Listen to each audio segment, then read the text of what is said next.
نحمده ونصلي على رسوله الكريم أما بعد فأعوذ بالله من الشيطان الرجيم بسم الله الرحمن الرحيم ولله المشرق والمغرب فأينما تولوا فثم وجه الله إن الله واسع عليم صدق اللہ العظیم۔ سب سے پہلے اس آیت کا ترجمہ سماعت فرما لیجئے۔ اللہ رب العالمین ارشاد فرماتے ہیں وَلِلَّهِ الْمَشْرِقُ وَالْمَغْرِبُ، مشرق بھی اللہ کے لیے ہے، مغرب بھی اللہ کے لیے ہے۔ فَأَيْنَمَا تُوَلُّوا، پس جہاں کہیں بھی جس جگہ کی طرف بھی تم منہ کرو گے، فَثَمَّ وَجْهُ اللَّهِ، وہاں اپنے اللہ کو پالو گے۔ ان اللہ واسع، بے شک اللہ تعالی وسعت والے ہیں، علیم، جاننے والے ہیں۔ یہ اس آیت کا ترجمہ ہے، اور آج ہمارا سبق نمبر 58 شروع ہو رہا ہے۔ اس آیت کا شان نزول کیا ہے؟ علامہ ساوی رحمہم اللہ تعالی نے اس آیت کے 2 شان نزول نقل کیے ہیں۔ علامہ ساوی رحمہم اللہ تعالی نے تفسیر ساوی کے اندر اس آیت کے 2 شان نزول نقل کیے ہیں۔ پہلا شان نزول یہ ہے، جب اللہ کے نبی صلی اللہ علیہ وآلہ وسلم مدینہ منورہ میں تشریف لائے تو آپ علیہ السلام نے تقریباً 16-17 مہینے بیت المقدس کی طرف منہ کر کے نماز پڑھ لی۔ جب نماز پڑھی تو یہودیوں نے یہ کہنا شروع کر دیا کہ دیکھو محمد صلی اللہ علیہ وآلہ وسلم بھی ہمارے دین اور ہماری شریعت کی اتباع کرتے ہیں۔ اس سے معلوم ہوا کہ یہ یہودیوں کا جو مذہب ہے یہ مذہب حق ہے۔ پھر اس مدت کے بعد اللہ کے نبی صلی اللہ علیہ وآلہ وسلم کو حکم ہوا کہ آپ اپنا منہ بیت اللہ کی طرف کر دیں، تو آپ نے کعبۃ اللہ کی طرف منہ کر کے نماز پڑھی، جیسے کہ مسجد قبلتین کے اندر یہ ہوا۔ تو یہود نے یہ کہنا شروع کر دیا، فقالوا ان محمدًا یفعل، کہنا شروع کر دیا کہ محمد صلی اللہ علیہ وسلم اب اپنی خواہشات پہ عمل کر رہے ہیں، شریعت مطہرہ پہ عمل نہیں کر رہے۔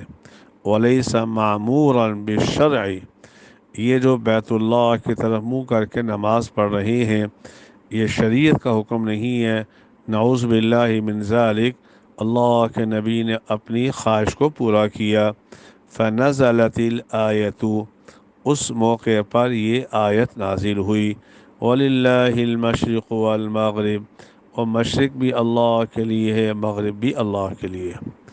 علامہ ساوی رحمہم اللہ تعالی نے اس آیت کا دوسرا شان نزول یہ نقل کیا ہے کہ اللہ کے نبی صلی اللہ علیہ وسلم نے ایک دفعہ سواری پر بیٹھ کر نفل نماز پڑھنا شروع کی۔ سفر میں حضور اکرم صلی اللہ علیہ وسلم نے نفل سواری پہ بیٹھ کر پڑھنا شروع کیے۔ اس پر یہود نے اعتراض کیا کہ یہ محمد صلی اللہ علیہ وسلم کیسے ہیں کہ جہاں کہیں منہ ہوتا ہے اس طرف نماز پڑھنا شروع کر دیتے ہیں، یہ کیا حکم ہے؟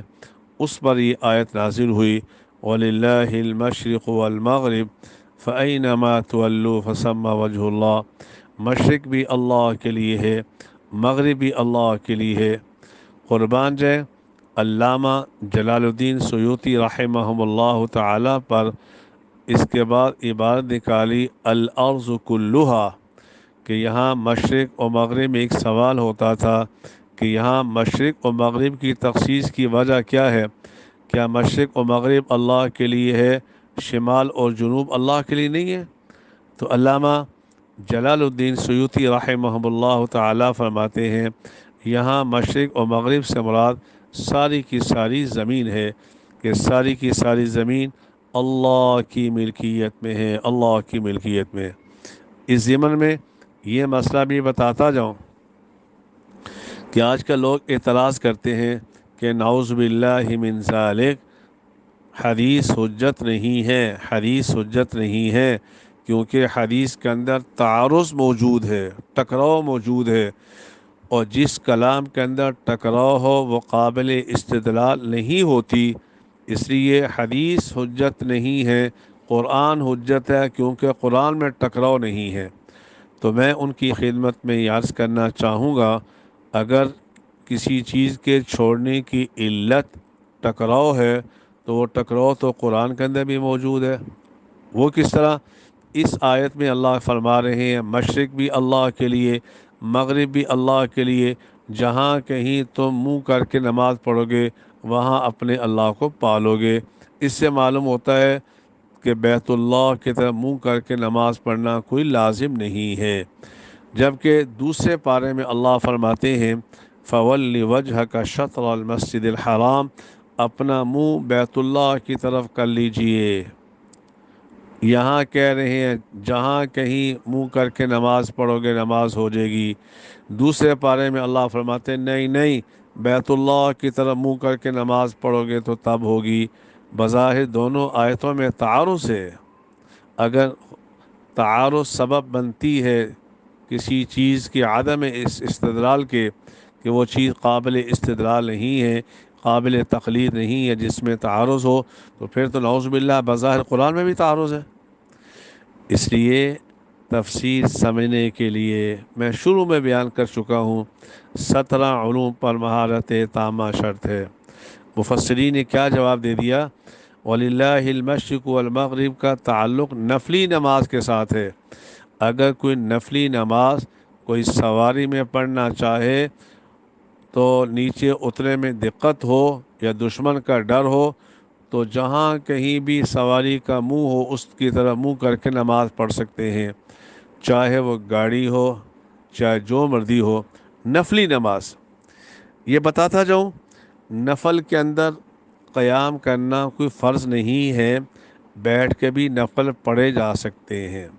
لہذا اگر کوئی آدمی سفر میں ہے، اپنی گاڑی میں باوضو ہے، وہ نماز پڑھنا چاہے بیٹھ کر نفلی نماز، تو نیچے اترنے کا اگر پتہ ہے نیچے اتروں گا تو لیٹ ہو جاؤں گا یا کوئی اور مسئلہ ہے تو نفل پڑھنے کی گنجائش ہے، لیکن فرض نماز گاڑی میں بیٹھ کر پڑھنا جائز نہیں ہے کئی وجوہات سے۔ پہلی وجہ یہ ہے فرض کے اندر قیام کا کرنا فرض ہے، فرض کے اندر قیام کا کرنا فرض ہے، اور فرض کے چھوٹنے سے نماز نہیں ہوتی۔ دوسری بات یہ ہے کہ فرض کے اندر قبلے کی طرف منہ کر کے نماز پڑھنا بھی فرض ہے، لیکن سفر کے اندر ہو، سفر کے اندر ہو اور سواری کے اندر سوار ہو اور نفلی نماز پڑھ رہا ہو اور نیچے اگر اترے گا تو اس کو اندیشہ ہے کہیں دشمن نہ حملہ کر دے یا کوئی اور مسئلہ ہے، تو نفل پڑھنے کی گنجائش ہے، فرض نماز پڑھنے کی گاڑی میں بیٹھ کر اجازت نہیں ہے۔ اکثر لوگ جہاز کے اندر بھی، میرے حاجی عمرے والے بھائی بیٹھ کے نماز پڑھ لیتے ہیں، وہ کہتے ہیں مولوی صاحب کوئی مسئلہ نہیں ہو جاتی نماز۔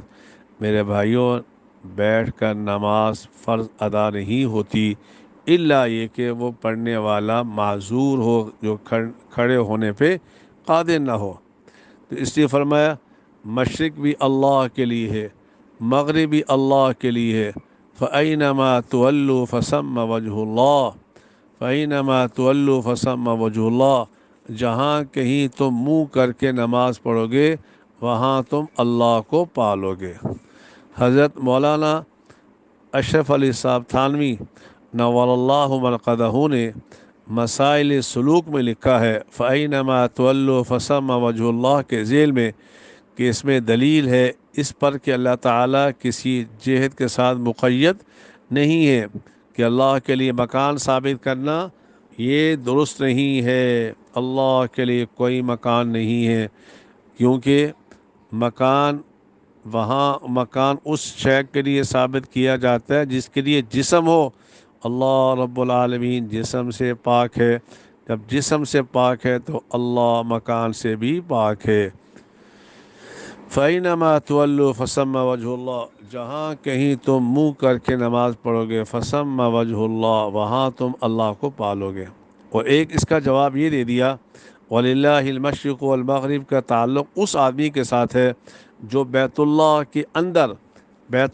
کے اندر نماز پڑھ رہا ہے، خانہ کعبہ کے اندر نماز پڑھ رہا ہے، تو اب چاروں جو دیواریں ہیں وہ کعبۃ اللہ کی ہیں، جس طرف منہ کر کے نماز پڑھے گا فسم وجہ اللہ، اس کی نماز ہو جائے گی۔ اور فولی وجہ کا شطر المسجد الحرام کا تعلق اس آدمی کے ساتھ ہے جو آدمی بیت اللہ کے اندر مسجد حرام میں نہیں بلکہ پاکستان میں یا کسی اور ملک میں نماز پڑھنا چاہے، اس کے لیے ضروری ہے کہ قبلے کی طرف منہ کر کے نماز پڑھے۔ ان اللہ واسع علیم، اللہ تعالیٰ وسعت والے ہیں۔ امام ربانی رحمہ اللہ تعالیٰ نے فرمایا ہے کہ لفظ سے واسع سے اللہ تعالیٰ کی ذات کی وسعت مراد ہے، اور آگے فرمایا علیم، اللہ تعالیٰ جاننے والے ہیں، اس کو پتہ ہے کہ مخلوق کے لیے اس وقت کون سا کام بہتر ہے، اس لیے اللہ کے حکموں پر کسی قسم کا اعتراض کرنا جائز نہیں۔ اللہ مجھے بھی آپ کو بھی صحیح سمجھ نصیب فرمائے۔ وآخر دعوانا الحمد للہ رب العالمین۔